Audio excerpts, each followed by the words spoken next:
Well, good morning. Thank you all for attending this session of CPAC University. I'm Janine Maxon. I'm the Vice President of External Affairs and Corporate Counsel for Americans United for Life, and it is my great pleasure to introduce your speaker this morning, our President and CEO of Americans United for Life, Dr. Charmaine Yoest. Dr. Yoest began her career in the Reagan White House. She is the author of Mother in the Middle, a book published by HarperCollins, and she has become a well-known political commentator. She's had profiles featured in the New York Times and Christian Science Monitor. Prior to joining AUL, she served as a senior advisor in the Huckabee for President campaign. And then in 2006, she came on to Americans United for Life, the legal architects of the pro-life movement. And under her leadership, you have seen the surge of model legislation that you've probably heard about in the past 3 years, with secular media describing Americans United for Life as the driving force behind this model legislation, with 1/3 of the bills passed since 2011 coming from Americans United for Life. Dr. Yoest lives with her husband, Jack, who is here today, in Arlington, Virginia, and she is the mother of 5 children. So I will welcome Dr. Yoest, and first let's watch this video.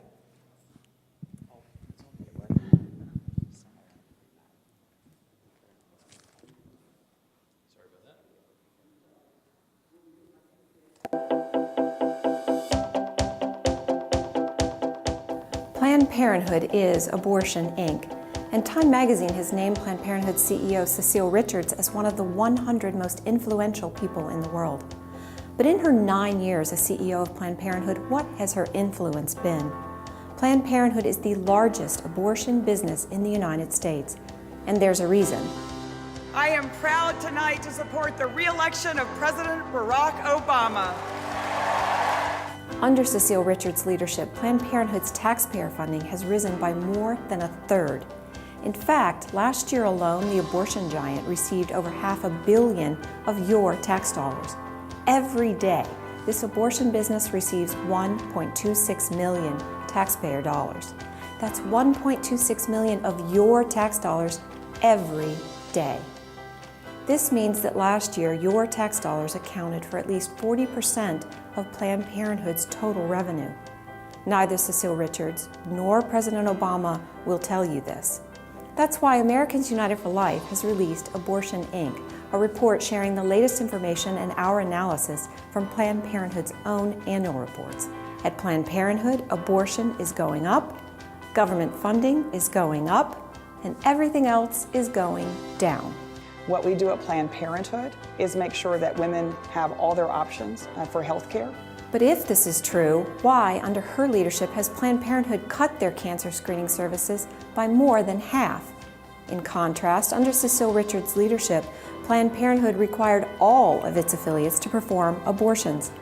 Last year, they performed over 327,000 abortions, and abortion made up 94% of all of their pregnancy-related services. Using your tax dollars, Planned Parenthood is increasing their market share of their gruesome business. They've increased the number of abortions they are performing from 1 out of every 5 abortions in America to 1 in every 3. Planned Parenthood is Abortion, Inc. In these difficult economic times, how much is that worth?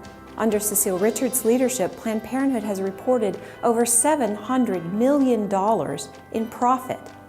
At the same time, using Cecile Richards' influence, Planned Parenthood has taken in over $3.6 billion of your tax dollars. Will Barack Obama and Cecile Richards tell you that? Thank you, Planned Parenthood. God bless you. I don't think so.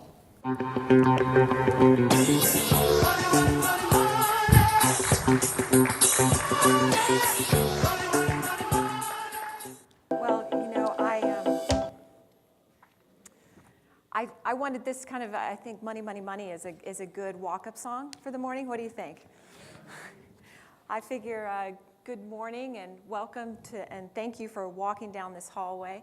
I thought we needed something to kind of get us all woken up here this morning, and so I thought we'd start with the video. The theme here, I particularly was excited about having this opportunity to talk about the business side of abortion here at CPAC.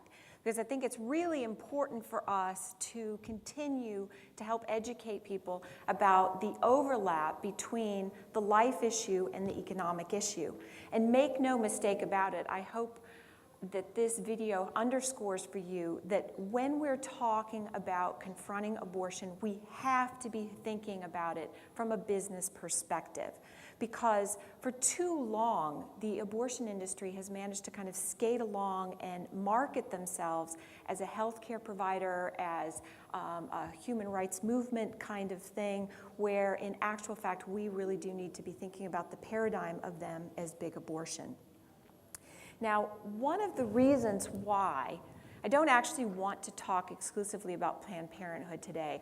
We started with this video because part of our educational process is helping people to understand how thoroughly enmeshed Planned Parenthood is with the abortion industry, because they are so successful in their marketing campaigns and their branding of themselves from a positive perspective. Most Americans do think very positively of Planned Parenthood, but we're working to help people understand what an abortion business it is.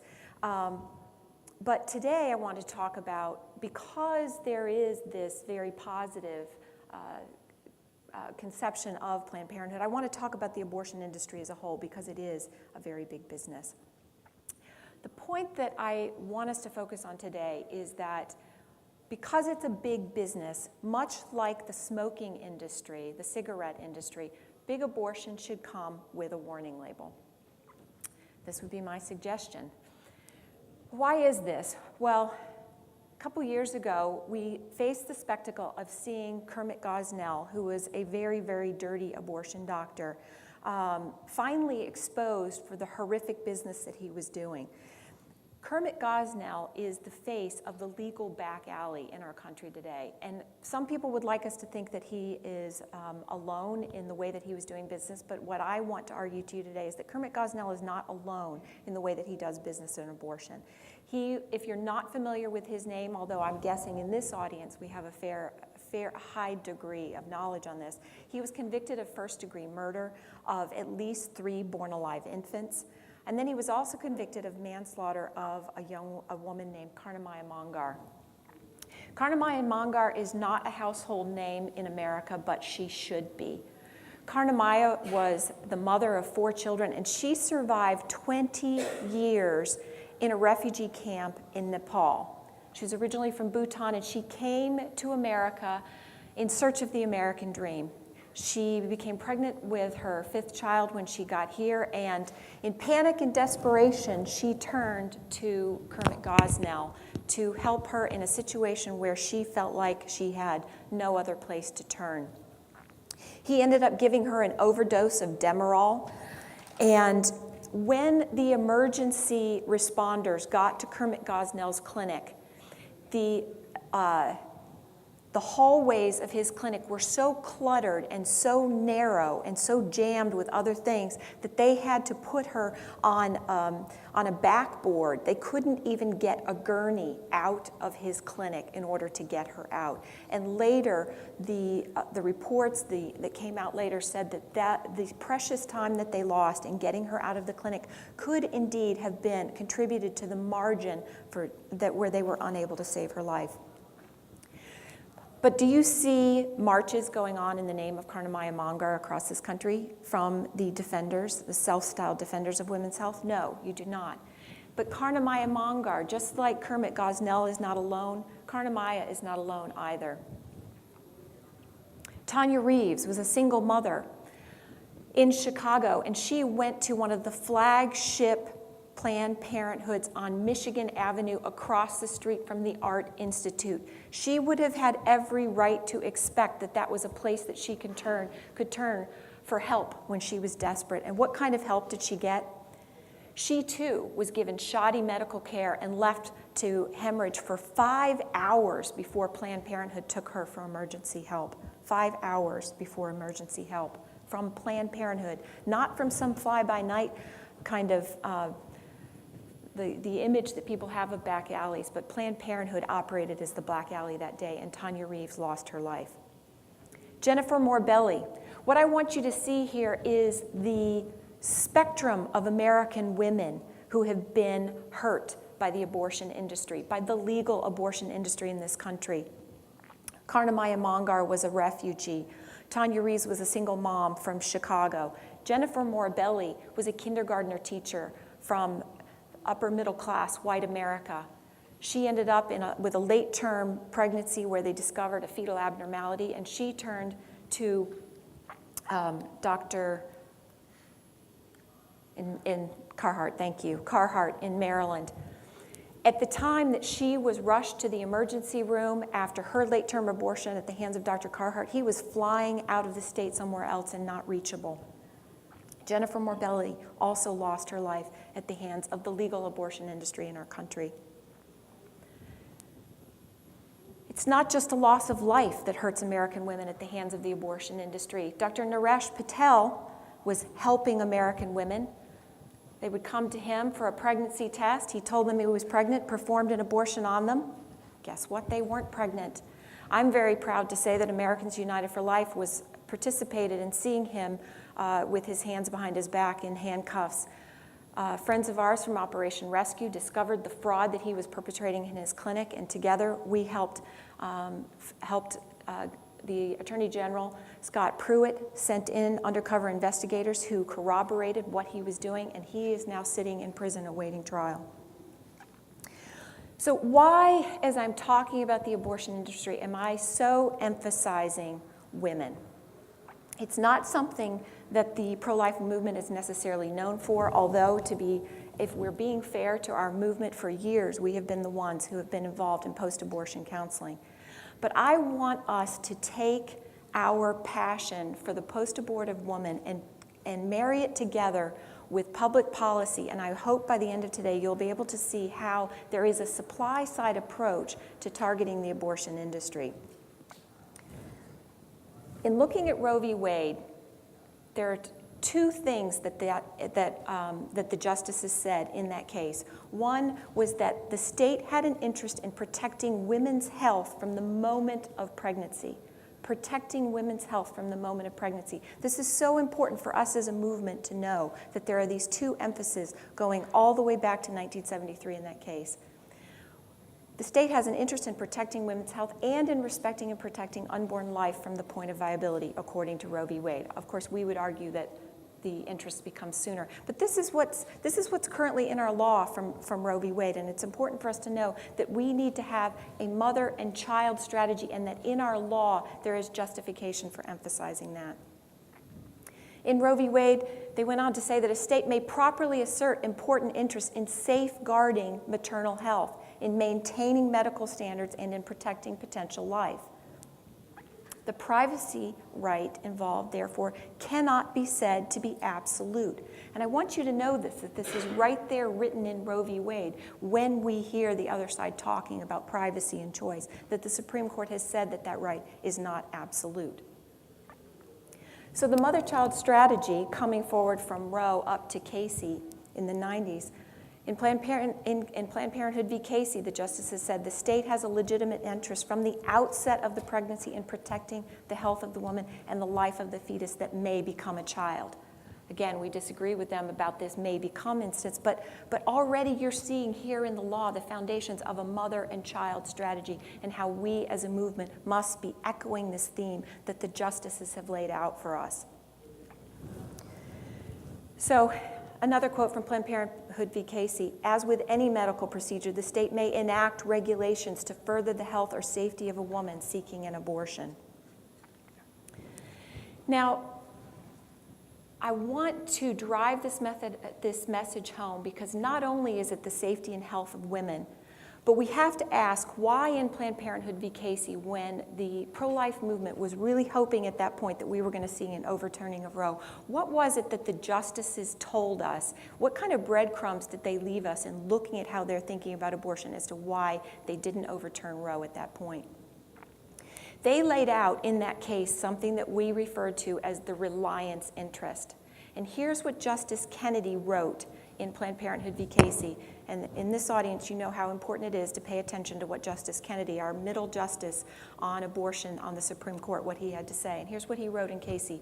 For 2 decades of economic and social development, people have organized intimate relationships and made choices that define their views of themselves and their places in society in reliance on the availability of abortion in the event that contraception should fail. And here's the key kicker point. The ability of women to participate equally in the economic and social life of the nation has been facilitated by their ability to control their reproductive lives. The Constitution serves human values, and while the effects of reliance on Roe cannot be exactly measured, neither can the certain cost of overruling Roe for people who have ordered their thinking and living around that case be dismissed.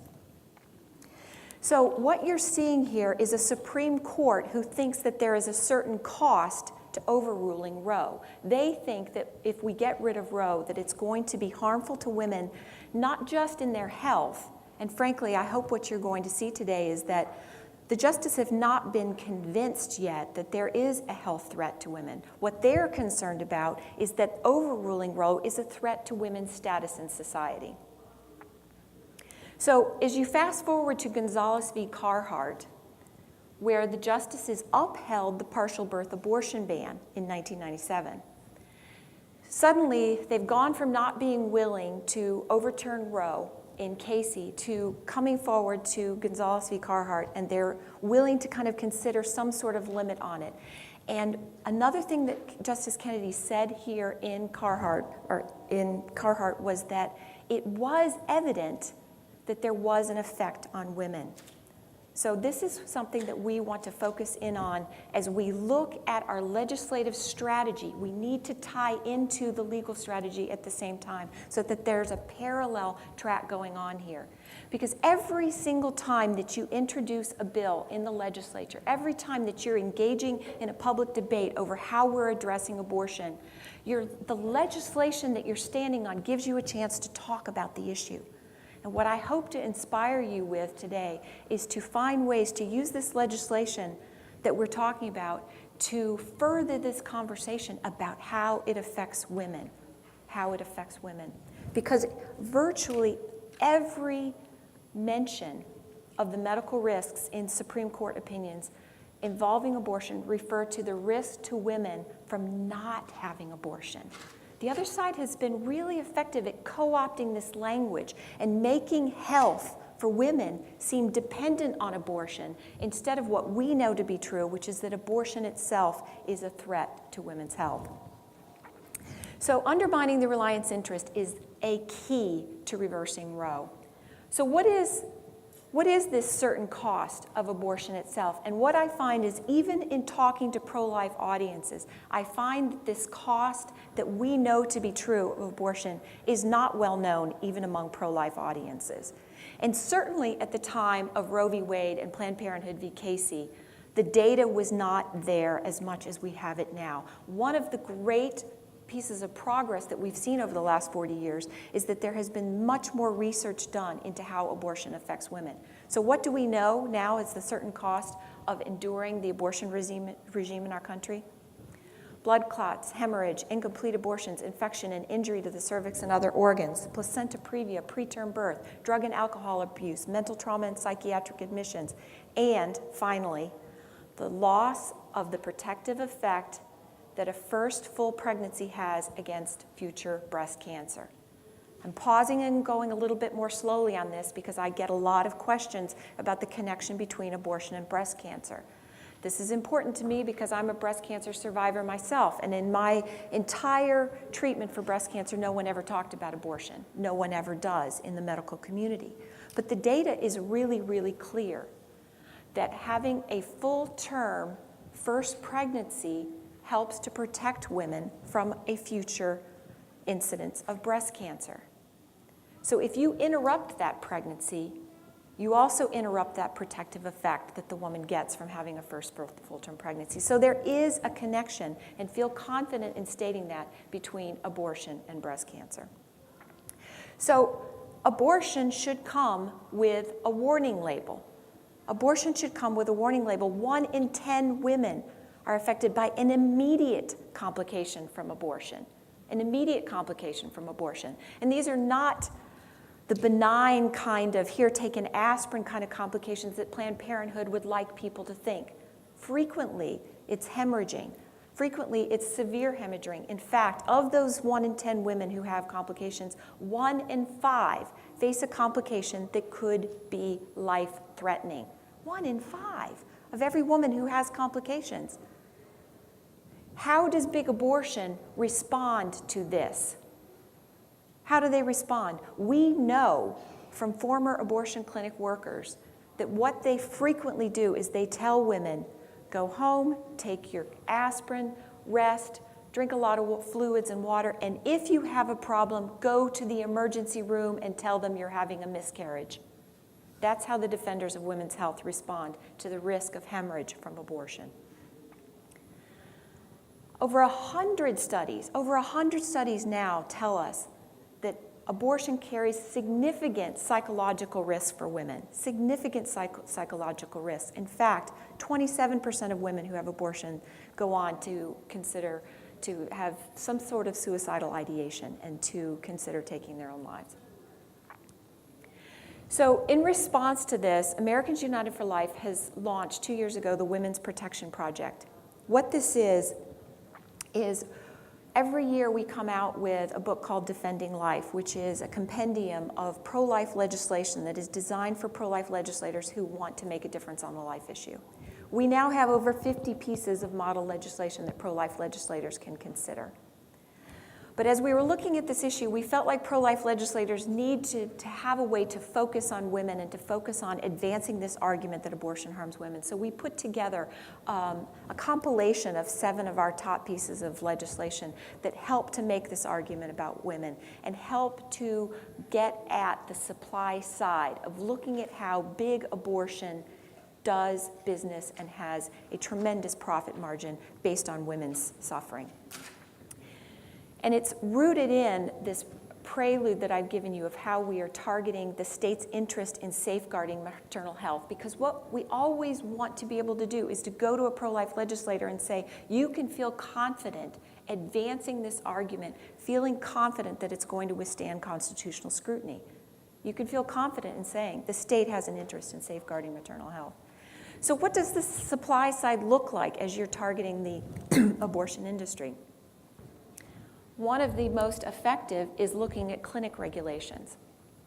We've seen this down in Texas already this year, that in passing their omnibus law, they're having clinics all over the state of Texas who say, we can't comply with these common sense regulations. Now, I have to tell you a funny story. When Virginia was considering their clinic regulations law, I was invited on to PBS to debate Elise Hogue, who is the president of NARAL, on, actually I think it was after the Gosnell, but it doesn't matter. So she and I are talking about regulations and pro-life legislation and how there's been this dramatic uptick in seeing pro-life laws passed across the country. And she's wringing her hands and saying this is a terrible thing for American women, and that Americans United for Life is advocating this really, really radical agenda that is so harmful to abortion businesses across the country. To their credit, the host turned it back on her and put her on the spot and said, well, can you give us an example of the kind of regulation that AUL is advocating that is so outrageous and so ridiculous and so out of the mainstream? And she stammered for a minute, and then she said, well, for example, in their clinic regulations bill, there is a requirement that hallway widths be a certain distance, that there's a certain hallway width for abortion clinics, and that is far too onerous a regulation. Hallway widths. Keeping in mind that Karna Maya Marngar, one of the reasons she died is they couldn't get her out of the clinic fast enough because the hallway was so narrow and so jammed. And yet they have the audacity to tell us that they can't comply with common sense regulations that other businesses in America comply with routinely without any complaint. I said it yesterday, I'll say it again. Your manicurist is better regulated than your average abortionist in the United States of America today. Hospital admitting requirements. I find this one amusing as well. Just today there was an article in Think Progress decrying the fact that some of the states across this country are requiring abortionists to have admitting privileges at local hospitals. They're saying this is a ridiculous requirement for abortionists. But if your abortionist can't get admitting privileges at their local hospital, why would you want them operating on you? Admitting privileges serve as a proxy for just your basic level of professional acceptance from your peers in the medical community. Chemical abortion protocols. Another thing that big abortion likes to do is, RU46 was passed and declared safe by the FDA under a certain protocol. And frankly, one very little known fact about the RU486, the chemical abortion pill, is that it was passed by the FDA under a special category of dangerous drugs. So for starters, it was passed under a special category. But in the ensuing years of it being approved by the FDA, Planned Parenthood and their friends in the abortion industry have been experimenting with how they distribute RU46 to women. And what their argument is now, listen for this, when they talk about chemical abortion, they'll come out and they'll say, well, our protocols are safer for American women. Do you want to know how they claim that their protocols are safer than the FDA protocol?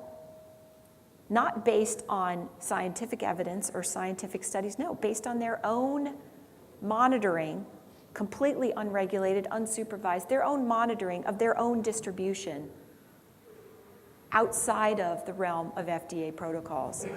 So we have model legislation that requires them simply to follow the law and to distribute RU46 in the way that it was approved under the category of a dangerous drug by the FDA. Webcam abortion regulations, going back to the supply side and this being an abortion business, they continue to change their business model because they're having so much difficulty finding doctors who are actually willing to perform abortion. Going to their supply, how do you do business if you can't find a doctor who's willing to perform an abortion? Well, now you have circuit rider abortions who fly from city to city to city to perform abortion.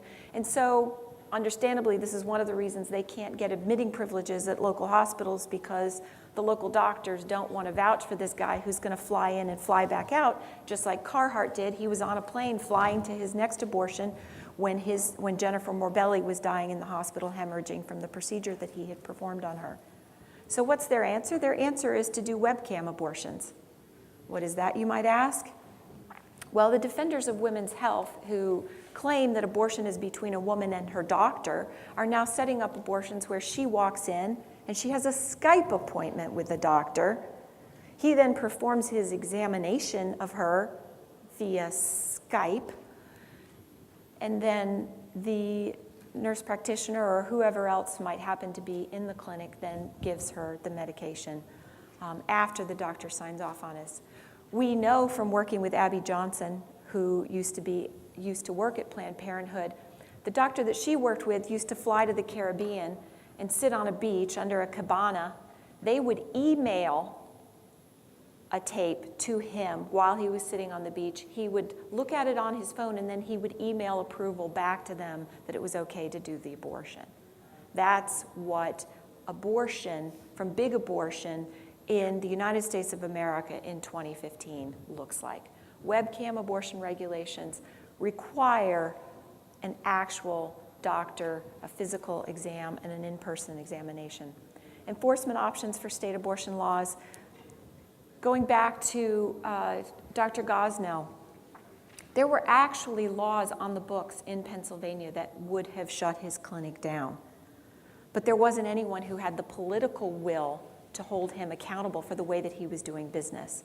So we've written a model that's based on the kinds of private rights of action that you see in the environmental arena for the abortion industry that enables private citizens and groups to hold abortion clinics in their communities accountable for how they're doing business.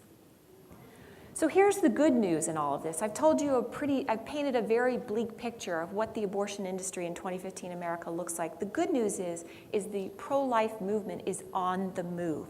We're gaining momentum. We're winning victories, and the abortion lobby is terrified. We've passed more laws in the last 4 years than we had in the previous 2 decades. Why is this? Is because the pro-life movement has dug in and been faithful and continued to lay the groundwork inch by inch. I shared yesterday my favorite cliche is 30 yards in a cloud of dust. We are moving the ball down the field slowly but surely and gathering steam on the abortion industry. Well, what is the result? How are they reacting? Right before Christmas, I got one of the best Christmas gifts ever. Think Progress came out with a piece inside the highly sophisticated group that's making it much harder to get an abortion. The abortion industry is running really scared. They don't like any of these regulations. They don't want to see a single requirement put on their completely unsupervised way they've been doing business. And this is what coming from the abortion industry themselves that they say that's happening. Abortion clinics are closing. Now they like to say it's because of these unrealistic and out of the mainstream kinds of requirements. But what we're saying is you put down common sense, basic standards of care for American women, and if they can't comply with it, then it is their fault. What's the end result? Last year we saw 73 abortion clinics close across the country.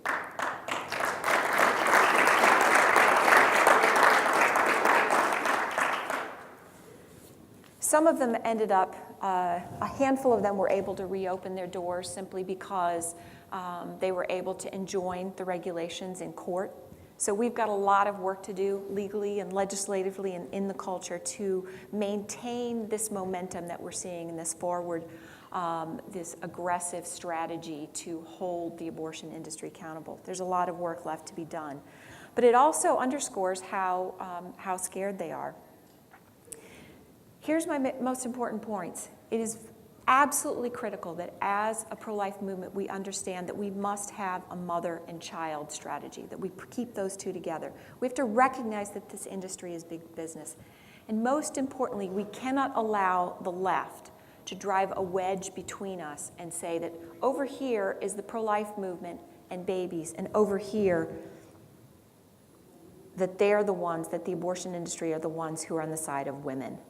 This is particularly true. We've spent the last several days talking about this election that's coming up and talking about how the pro-life movement is going to interact with the public debate moving into 2016. We must ensure that we continue to communicate that the pro-life movement is on the child of both women and children. Let me just conclude by making another point about what you're going to see as this debate heats up over the next 2 years as we get into a more intense election season. In 2008, President Obama said that abortion is one of the most fundamental rights we possess. And then he concluded it is not just a choice, but equality and opportunity for all women. I really like using this quote with pro-life audiences because I hope it helps you to see that as you start to listen to the other side, every single time they talk about abortion, they're going to use this language. It's not an issue of choice, but equality and opportunity for all women. Emma Beck was a young British woman who aborted twin babies under pressure from her boyfriend. Months later, she plunged into a very deep depression and she hung herself. She left behind a note that said, "Living is hell for me. I should never have had an abortion. I was frightened and now it's too late. I died when my babies died. I want to be with my babies. They need me. No one else does." At the inquest, the coroner said, "It is clear that the termination of pregnancy can have a profound effect on a woman's life." Ladies and gentlemen, it is clear. The pro-life movement has known this for decades, that abortion destroys 2 lives. It destroys the baby and it also destroys the mother. We cannot allow the other side to continue pressing forward their agenda on the backs of women and claiming empowerment when it is exactly the opposite. We cannot allow the people who profit off of women's pain and fear and terror and the idea that they have nowhere else to turn. We cannot allow them to define what it means for a woman to have equality and opportunity in our society. So I'll end there, and thank you very much, and I'm very happy to take questions.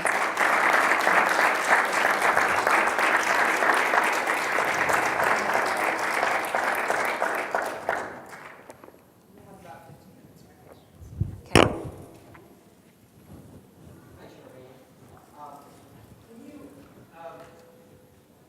You started off quoting the Casey decision. And I was talking to some colleagues not very long ago about trying to explain to them how devastating that decision was back in 1992 when we thought that Roe really could be overturned.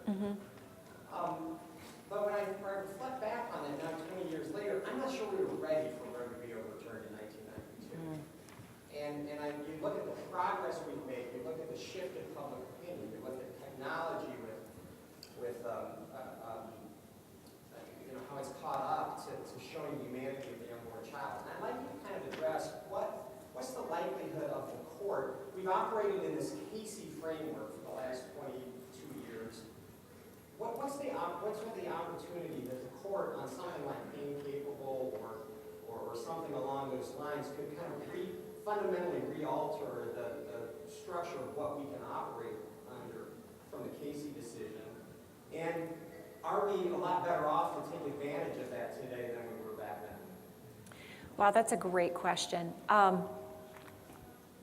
had a young person ask me about a similar question yesterday, and I thought it was really actually encouraging, particularly here this week, to see how many young people we have at a conference like this who are avowedly pro-life. And you guys all know the polling data that shows that young people today are more pro-life than their parents were. Roe v. Wade, contrary to what the other side wants to argue, is not settled law. And the fact that young people are marching in the March for Life by the thousands and turning out to, thank you guys for being here, to think about pro-life strategy. And the reason I start with that is because that's where they always want to start. It's settled law, it's settled law, it's settled law.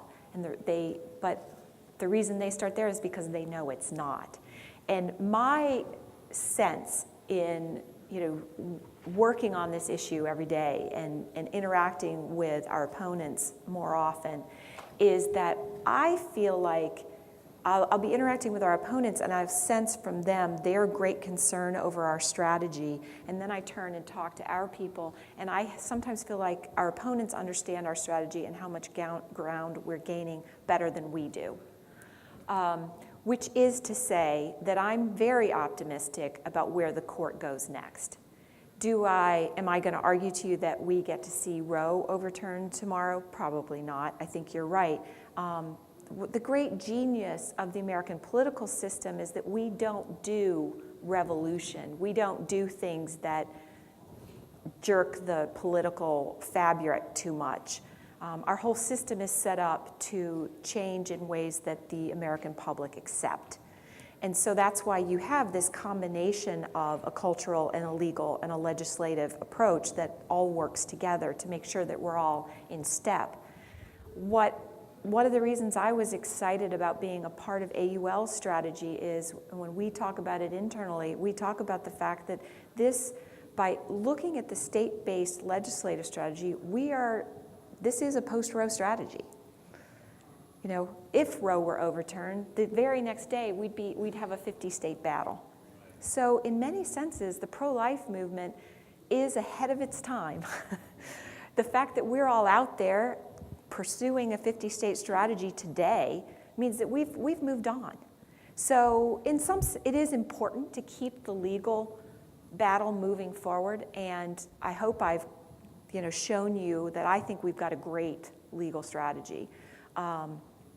But one of the other signs that you see that Roe is I have a whole nother presentation I do about all the left legal scholars who have just completely excoriated Roe. We all know that it's an absolutely abysmal legal vehicle. They do too. That's why they keep writing law review articles to try and, they'd really like to see it switched over onto equal protection grounds.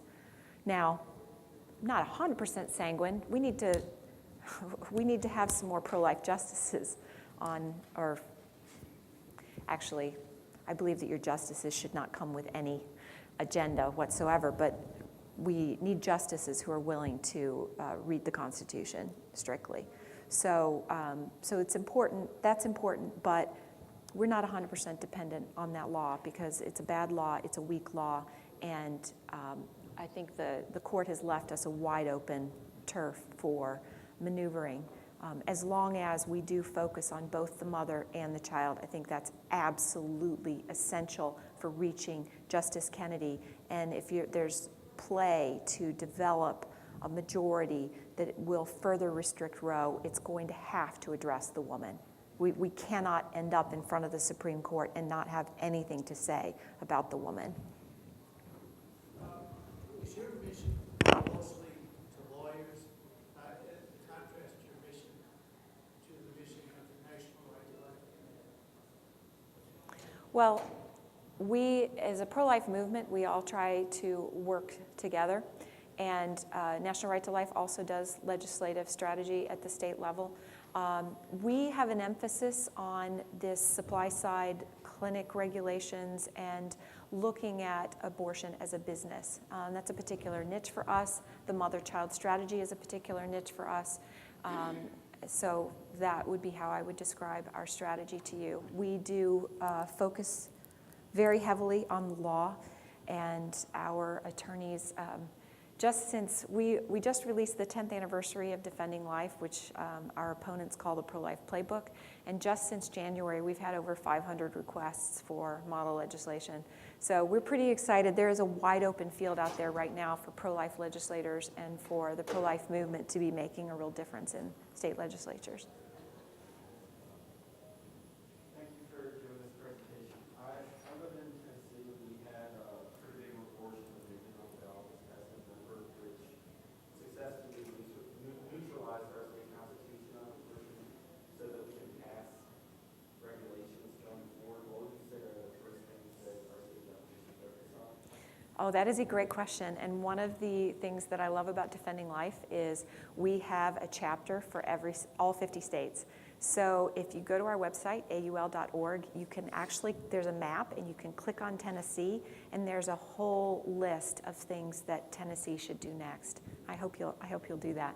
In fact, for everybody, I would be remiss if I didn't tell you that every January we release something called the Life List, where we list the ranking of the most pro-life states to the least pro-life. I hope you'll go check it out and see where your state stands. I'm a Virginian, and I know maybe for sure. We're having problems in Virginia where our Democratic governor and the Democratic Attorney General are trying to change the laws that we've already passed to make it safer in abortion clinics because we wanted them to make, we don't want the women to be hurt as well as the babies, but they're trying to undermine all of that as well. And we had a doctor in Virginia, in the Tidewater area, that was like a gauze now. And I just don't want to see that happen again. And I know we need to elect more pro-life candidates, but how would you address that? I would say that it's important for us to always remember elections have consequences and that we have to continue working to articulate our position. And that's why I was very excited that CPAC gave us this opportunity to talk about pro-life legal strategy and to talk about the mother-child strategy, because I think this is the forefront of where we as a movement need to be. In Virginia, we've seen this. Our politicians get beat up time and time again about women's issues. And I keep saying to every politician that I can collar, you need to talk about how abortion harms women. You're on the side of women. Who is it who is trying to allow abortion clinics free reign to do whatever they want, whenever they want, to a woman. It's very important for us to articulate that, and I'm with you. I think Terry McAuliffe should be ashamed, absolutely ashamed.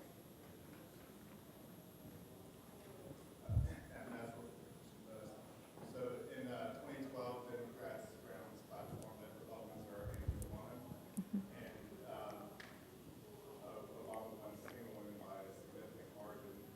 You haven't talked about that specifically in your remarks, but just wondering if this strategy is a reaction to that as well? That's a great question. Actually, as I go back into the history of AUL, we've actually been talking about a mother-child strategy for a long time. Probably about 2 decades. A lot of this came out of our analysis of Casey, and as he said, there was a lot of discouragement in the pro-life movement after Casey because we thought it was going to be overturned. But there's, I'm a believer that God in His providence opens up a way in terms of pursuing truth, and the justices have left us a path for tackling this issue, and so that's where what I've tried to do today is lay out the case of showing you how concerned they are about women, and we're just continuing to try to raise that profile and help to educate people about how to talk about that in a way that really makes a difference in cutting at this foundation, this legal foundation that the left has settled for themselves. How do you feel about the November elections and the possibility of defunding Planned Parenthood on the federal government? That's a great question. This is why we have the video, and for all of you who have social media accounts, I'd be really grateful if you would retweet this video and get it around. Because one of our biggest challenges is the fact that Planned Parenthood has a lot of really great friends on Madison Avenue, actually well-bought friends. If you're getting $1.26 million every single day from the federal treasury, from our tax dollars, that gives you a pretty big head start in terms of your messaging and your branding. And so right now, Planned Parenthood's approval ratings are pretty high. And until the American people understand that Planned Parenthood is Abortion Inc., it's going to be difficult to defund them. So it's very definitely one of our top legislative priorities to see Planned Parenthood's taxpayer subsidies go away. It's really important for people to focus on it because 80% of the American people don't want to see their tax dollars going to abortion, but they don't understand that it already does. It's not just in Obamacare. It's also through Title X. It's also through Medicaid. Abortion funding is riddled through our government, and it's something that we have to really focus on. Do statistics on the number of abortions include chemical abortions like our statistics? They do, and actually chemical abortions have been increasing, although some observers that I've been talking to about this say that it may be. For a while there, we were thinking this is the next big thing for the abortion industry, is to move into chemical abortion. They themselves were hopeful that there'd be this magic pill that they could give women. The problem is that there's a much higher rate of hemorrhaging with the abortion pill. So yes, it's increasing. Frankly, the American woman's experience with RU46 has been so grim that I think that's part of the reason it may not eventually be as good of an option for them as it was. One other thing I would say is that another legislative priority that it isn't very sexy, so it never really gets as much attention as it deserves, is that in addition to being completely unregulated, the abortion industry has no requirement for data collection and data reporting. So we don't know as much as we ought to know.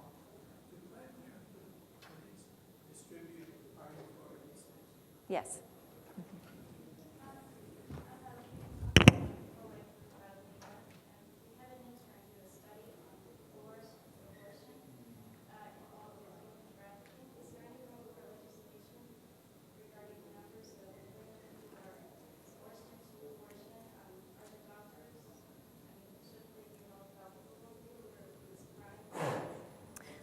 This is another reason that we wrote the enforcement module because another way that the abortion industry is completely corrupt is their willingness to turn a blind eye to the problem of trafficking, the problem of statutory rape, problem of rape in general. Abortion in many instances destroys evidence of a crime. And so the abortion industry does need to be held accountable, and it is an area where they're vulnerable. Okay, well, I'm told that we are out of time. Thank you all so much for your attention, and I'm happy to stay and talk some more. But thank you for being here.